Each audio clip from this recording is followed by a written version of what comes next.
Welcome to Latha's cook book. இன்னைக்கு என்ன பார்த்தானாக்கா, இன்னைக்கு உலகம் எந்த ஒரு ஸ்பெஷல் டே கொண்டாடுறதுனாக்கா லெஃப்ட் ஹேண்டர்ஸ் டே. அதாவது இடதுகை பழக்கம் உள்ளவர்களுக்கான நாள் இது. பில்கேட்ஸாக இருக்கட்டும், மெஸ்ஸியாக இருக்கட்டும், சச்சின் தெண்டுல்கர் இவரோட வரிசையில் என் ஹஸ்பண்ட் கேமராமேனும் சேர்றார். என்னன்னு பார்த்தாலே எல்லாரும் லெஃப்ட் ஹேண்டர்ஸ், ஆனால் ரொம்ப ரொம்ப ஃபேமஸ், ரொம்ப ரொம்ப இதுவாக இருக்குல்ல. இவர்களுக்கு என்ன இந்த லெஃப்ட் ஹேண்ட் இருக்கிறதுனால இப்போ டாக்டர்ஸ் எல்லாம் என்ன சொல்கிறாங்க, சில பேர் வீட்டில் எல்லாம் ரொம்ப ஸ்ட்ரிக்டாக இருந்து இடது கையால் சாப்பிடக்கூடாது, இடது கையால் எழுதக்கூடாது அப்படின்னு சொல்லி அடித்து திருத்துவாங்களாம். அந்த மாதிரி செய்யவே கூடாது, இது போய் பிரெயினை போய் கூட பாதிக்கும் அப்படின்னு சொல்கிறாங்க. இன்னைக்கு இன்னொரு நாள் கூட இருக்கு, இம்பார்ட்டன்ட் டே. இன்னைக்கு என்னன்னு பார்க்குறீங்களா?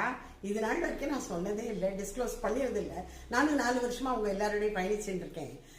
வேற ஒன்றும் இல்லைங்க, இது அடியன் அவதரித்த நாள், புண்ணிய நாள். இன்னைக்கு 13th ஆகஸ்ட், இதுதான் என்னோட date of birth.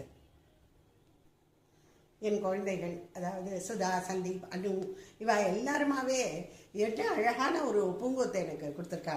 Plus other so many gifts. அதெல்லாம் வர எபிசோட்ஸில் ஒவ்வொன்றா உங்களுக்கு காமிக்கிறேன். அக்கா ரொம்ப ரொம்ப நிறையாவும் இல்லை, அந்த மாதிரிலாம் நினச்சுன்றாதீங்க. இது எனக்கு ரொம்ப ரொம்ப பிடிச்சது. இந்த பூ எவ்வளோ அழகாக இருக்குது. கூடவே கார்டுன்னு இவங்க பிரிண்ட் பண்ணின கார்ட்ஸ் எல்லாம் தரமாட்டா, அவளாவே ட்ரா பண்ணி அதில் என்னோட சில குணாதிசயங்கள் எல்லாம் என்னை போட்டு பட்டியலிட்டு எனக்கு இது பண்ணி விட்டுருப்பாங்க. அதனால அதெல்லாமும் உங்களுக்கு அது பாருங்க, இதில் ஒரு நிகழ்வுகளையும் போட்டிருப்பா. ரொம்ப ஜாலியாக இருக்கும் படிக்கிறதுக்கே.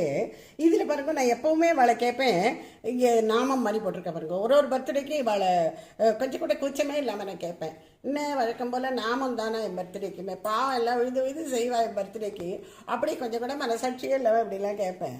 அதுக்கப்புறமா இது ஒரு வைரல் பொங்கல்னு போட்டிருக்காங்க பாருங்க. இன்ஸ்டாகிராமில் இந்த பொங்கலுக்கு ஒரு மோர் தென் 1 lakh இதோட வியூஸ் இருந்தது. எனக்கு நிறைய பேர் நீங்கள் பொங்கலில் எப்படி நீங்கள் சிவப்பு மிளகா போடலான்னு எனக்கு ஏற்பட்ட நெகட்டிவ் கமெண்ட்ஸ் அதில் வந்தது. அதையும் பாயிண்ட் அவுட் பண்ணியிருக்கேன். இந்த மாதிரி சின்ன சின்ன நிகழ்வுகள் எல்லாம் எழுதுவா. என் பிள்ளை சந்தீப், அனு, சுதா இவா எல்லாருமே ரொம்ப நல்லா வரைவா. ரொம்ப ரொம்ப நல்லாயிருக்கும். ஜேர்னலிங்கில் வாழ்க்கை ரொம்ப இன்ட்ரெஸ்ட் உண்டு. டெய்லி அன்னன்னைய நிகழ்வுகளை எழுதுறது, ட்ரா பண்ணுறது, இது இவாளோட மெயின் இது. ஸோ இதெல்லாம் எப்படி இருக்குதுன்னு சொல்லுவோம். நவராத்திரி தீபாவளிக்கு எப்படி அமக்கலப்படுமோ அந்த மாதிரி தான் என்னோட பிறந்தநாள் ஒரு வருஷமும் இப்படி தான் அமக்கலப்படும். ராத்திரி 12 மணிக்கே கேக்கெல்லாம் எடுத்துகிட்டு வந்துடுவா. மிட் நைட்லேருந்தே கொண்டாட ஆரம்பிச்சிடுவா. இந்த தரம் தான் வர வேண்டாம் நீங்கள்லாம் அப்படின்னு எலக்ட்ரானிக் சிட்டிலேருந்து வரணும், அதனால் வர வேண்டான்னு சொல்லியிருந்தேன். அது தவிர இன்றைக்கி கர்நாடகா பந்து வேறு, அதான். ஸோ பாய் ஃப்ரெண்ட்ஸ், நான் நாளைக்கு